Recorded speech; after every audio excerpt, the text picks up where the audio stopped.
I used to be homeless, you know. I've slept under a bridge. I've slept under a bush. I've almost frozen to death. I've been so cold when I've gotten up in the morning that I couldn't move my joints. I once owned a house. I owned more than one house. I had a career that I made over 6 figures, but as a result of my mental wellness issues, I lost my house, and losing my vehicle, ended up being homeless.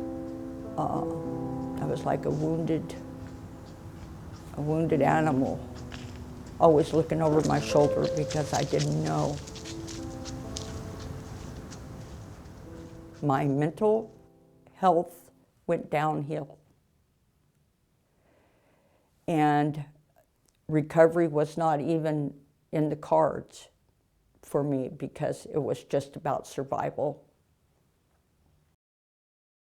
Well, I had got beaten up really badly and ended up in a local hospital after spending 2 years in an adult group home. I was eligible to get my own apartment, and so my recovery has taken a very long time.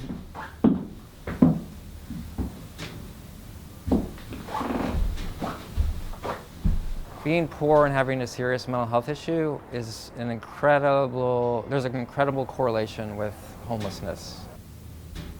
A lot of folks that have mental wellness issues are on Social Security income, and so there's only a certain amount of landlords that will even rent to people that are on SSI or SSDI. So in the state of California, a person receiving Social Security for a disability, they're getting $845 a month to find housing. So in our county, the fair market rent for a studio apartment is around $920. So there's a real mismatch between what we support people with in terms of income and the actual cost of housing in areas like Alameda County.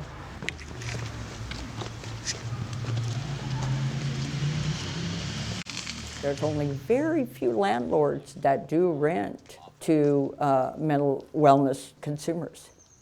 And we need to change the way landlords perceive people with mental wellness issues. I think people don't realize that 1 out of 4 people in the United States have a diagnosable mental health problem every year. It's very, very common.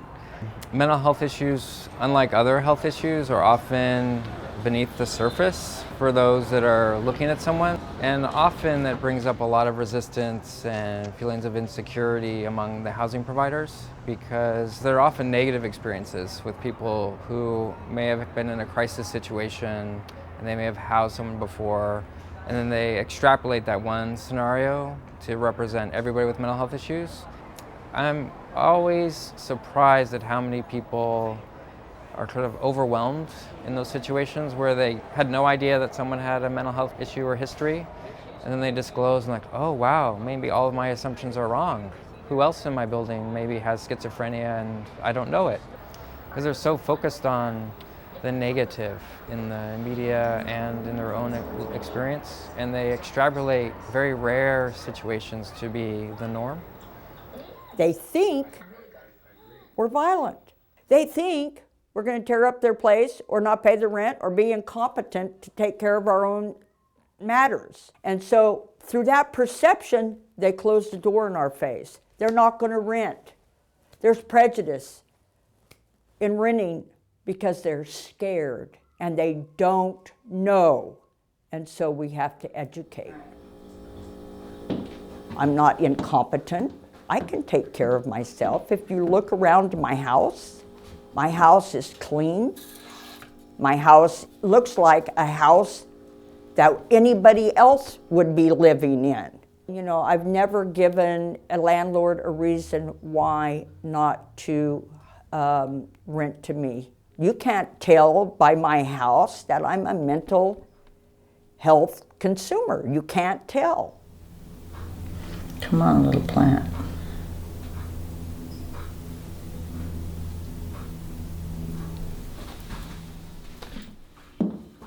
So one way in which discrimination comes up is the way in which those individuals are talked to. So when the manager calls them to come in for an interview, speaking to them in a sort of patronizing, paternalistic tone because they have a mental health issue, or asking that they bring in a service provider with them, just making assumptions about people based on self-disclosure. So they'll ask for evidence that they're taking their medications. Well, you know, apartment manager is not supposed to be able to ask someone, are you taking your medications? I have been in a living situation where employees talk about us of being crazy. That doesn't help my recovery.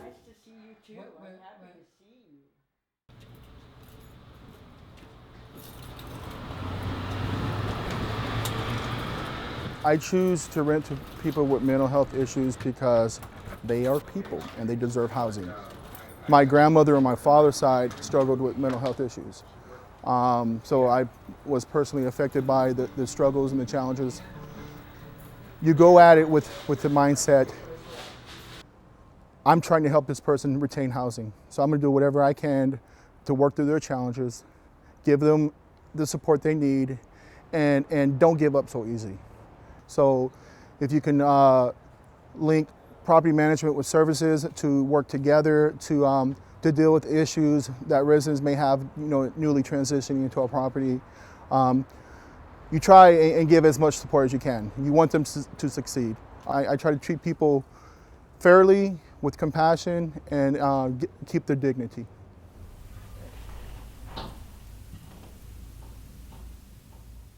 Having good housing is a basic human need. And I think training housing providers on what questions are appropriate and not appropriate to ask, and how to treat everyone with respect and dignity and be welcoming, regardless of how someone may initially present themselves, those would go a long way. So a lot of the behaviors that landlords exhibit in screening are just flat out illegal, and they need to get more education about that.